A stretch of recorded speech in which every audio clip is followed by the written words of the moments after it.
October 19th, 1987. The Dow Jones plummets 22% in a single day, still the worst crash in U.S. history. Traders run, screaming, but a tiny minority buys, holding their breath as fortunes shift. How can one of the darkest days in Wall Street history secretly be a gold mine? Here are some insane lessons from market crashes, and the final one changes everything. Two people in the same crash. Why one loses everything and another builds an empire. It's September 2008. Two neighbors, same city, same market meltdown. One watches in horror as her 401k plunges 40%, panic setting in as she hits sell, watching her life savings vanish before her eyes. Across the street, someone else sees the same red numbers and quietly places buy orders instead. Now, meet Warren Buffett, the embodiment of that second neighbor. In the heart of the financial crisis, he invested $5 billion in Goldman Sachs preferred stock, earning over $3 billion in total profits through dividends and asset appreciation. His choice wasn't luck, it was calm clarity, stepping in as most were running out. Skip back to the dot-com bust. Amazon's share price cratered more than 90%, falling from around $107 to about $7. Many investors fled, but those who stayed, or bought more, saw one of history's greatest turnarounds. Its value eventually soared to generate returns in the thousands of percent. In fact, some analysts reported predictions of 4,300% gains from its IPO price. So, why does disaster destroy livelihoods and create millionaires? Because a crash doesn't invent opportunity, it exposes it. Most who react with fear exit at the bottom, while a few who act wisely rebuild effortlessly higher. Here lies Ao's lesson. When scarcity strikes, it's not luck that strikes gold. It's those who stay calm, armed with principles, and the courage to invest when the market bleeds. They don't wait for perfection. They recognize value behind fear. Consider this. Selling in a panic locks in loss. Buying during a plunge means your gains are multiplied when the market rebounds. That's not magic, it's disciplined strategy. If you've ever watched your net worth fall in a crash, know this: not everyone falls. Some quietly forge fortunes, while others surrender to fear. History's scariest crashes, and the most surprising fortunes they created. Imagine waking up during the Great Depression, guessing the daily news about factories closing, unemployment skyrocketing past 25%, and people losing everything. Stocks were worthless, lands emptied, and hope felt like a fading whisper. Yet in those darkest hours, some saw bargains. Oil titan J. Paul Getty, for example, used his cash to buy oil companies for pennies on the dollar and built a fortune that outlived the crisis. Meanwhile, utilities investor Floyd Odlum went from a modest attorney to one of America's richest during the Depression by buying utilities at rock-bottom prices. It wasn't magic. It was courage and vision when others fled. Flash forward to 2008. Banks' collapses replaced factory shutdowns. Amid global panic, Warren Buffett swooped in, investing $5 billion in Goldman Sachs for preferred shares and warrants, offering 10% dividends and upside from stock calls. That calculated gamble netted him at least $3 billion in profit. He even plowed another $3 billion into GE, netting a tidy return later. While most ran, he quietly built wealth by stepping in when others stepped back. Now, consider Amazon's story. When the dot-com bubble burst around 2000, Amazon's stock plunged more than 90% from its peak. Many called it a failed experiment and ran. But Amazon had raised substantial funding just before the crash, giving Jeff Bezos enough runway to survive. Investors who rode the roller coaster later saw one of the most extraordinary comebacks, gains in the thousands of percent, not just hundreds. The message here pulses with irony. Every crash feels like the end, yet history proves it can be the beginning. Land bought during the Depression turned into empires. Banks rescued during recessions paid off massive fortunes. Companies dismissed today can flourish tomorrow. That's scarcity meeting opportunity, exactly what Ao taught. In chaos, those who foresee value build fortunes by staying calm when everyone else panics. It's not about rocket science. It's about seeing value where others see ruin and having the guts to act differently. Now that the past has shown us how fortunes were reborn in the flames, what happens when another crash strikes and you're watching?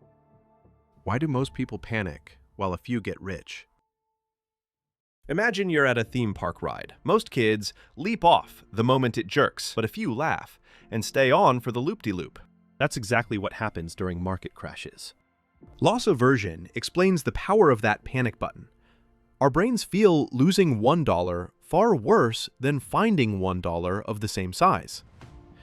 Daniel Kahneman and Amos Tversky showed that a loss hurts twice as much as an equal gain feels good.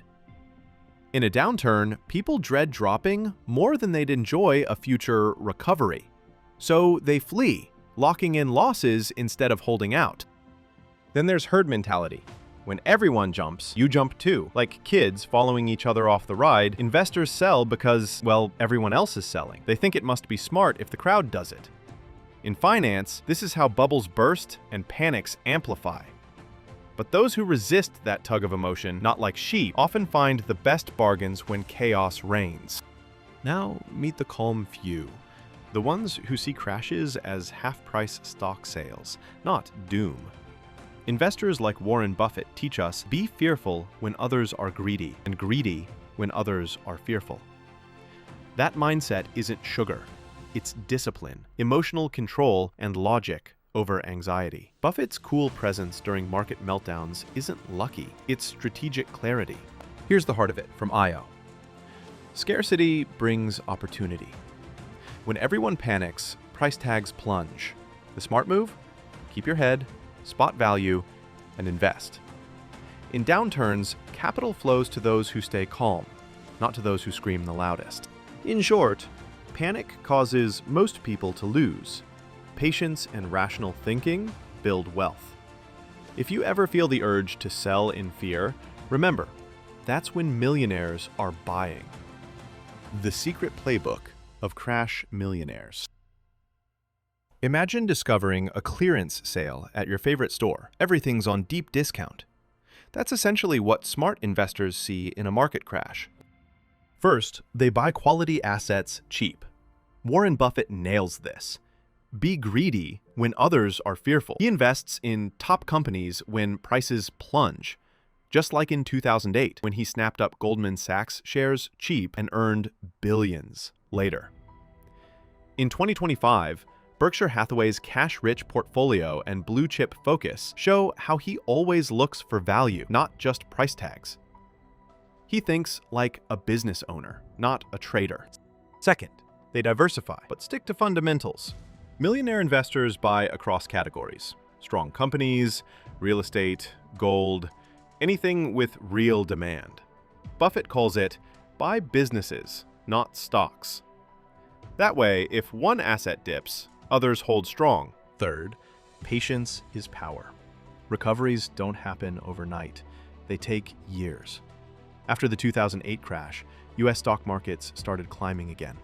The S&P 500, for instance, took a few years but eventually soared to new highs. Harvard data shows the U.S. stock market rebounded over 160% in 5 years after steep falls. Mega rebounds happen. That's where long-term vision pays off. Now, imagine you bought it at the bottom. That doubling, tripling, or even quadrupling of value becomes a reality. That's why crashes are called wealth accelerators when you don't panic. Buffett's strategies boil down to discipline, courage, and deep research. He avoids the herd and stands alone when everyone else runs. That's who wins. In IO's terms, crashes force scarcity, but capital doesn't vanish, it flows to those cool heads who see opportunity instead of catastrophe. So the secret playbook is simple. Buy quality at a discount. Spread your bets across strong assets and wait. While others flee, real gains are quietly built. Crashes aren't random. They're part of the cycle. Imagine a roller coaster that builds slowly, so nobody notices until it dives. Scary, but always expected. That's how markets work. They boom, spark overconfidence, explode into bubbles, then crash, and start their cycle all over. Let's go back to 1637 in Holland during tulip mania. Tulip bulbs, ordinary flower parts, became crazily expensive. A single rare bulb cost more than a craftsman's entire annual wage. As prices soared in February, the bubble popped suddenly, and speculators were left holding bazooka-sized bills and petals that were once golden, now worthless. Fast forward a few centuries to 1929's Wall Street crash. During the Roaring Twenties, the Dow jumped from 63 to 381 by September, a six-fold increase. Then, in October, panic struck. On Black Thursday, October 24th, nearly 12.9 million shares changed hands as investors rushed to sell. Over the next 3 years, the Dow fell nearly 89% as 9,000 banks collapsed and confidence vaporized. Now, fast forward to the dot-com bubble. Between 1995 and March 2000, the Nasdaq surged nearly fivefold.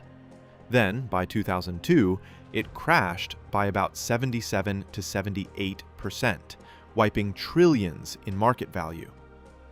Investors who chased hype were burned. Those who waited and bought when nobody else would later saw amazing recoveries, taking years, but ultimately rewarding patience. Even 2008's Great Recession fits this cycle. Record housing credit and risky mortgages burst, markets caved, and panic soared. But survivors still found gains later. The lesson? Markets aren't random. They follow cycles of boom, bubble, crash, and rebirth. In every collapse, panic wipes out the reckless and rewards the prepared.